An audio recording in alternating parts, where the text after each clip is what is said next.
Anh tùy nó hal về đó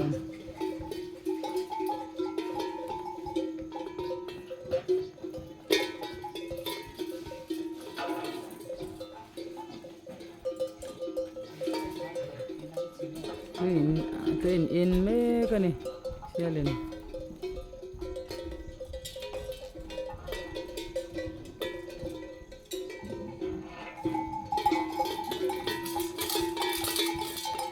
anh lên một phút lệ rồi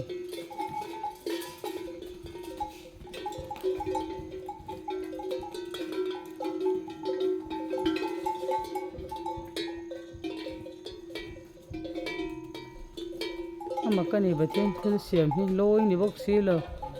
bông này xí lờ sai là này lờ thiên lôi xiên hiên khả năng ấm về lẽ bật trên hi cho vẫn hẳn phật lạc em thiên thiên ta cái này cô phật cái tê xiên ni e alpan mal som sila đầu pung đeo rồi sen thả pung gel rồi sen chỉ Hindu bar sen sen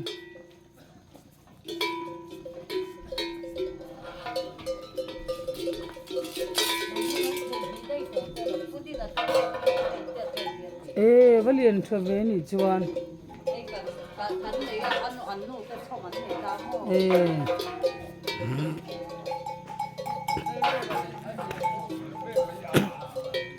rồi anh chuyện cho nên cần ấy xem đón lâu nỉ chú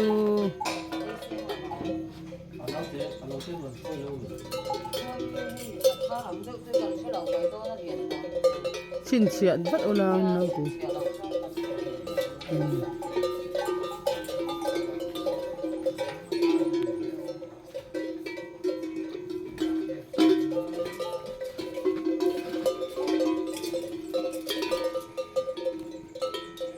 hết cái này phong trần chỉ là nó chính ở xã cho một là xiêm rồi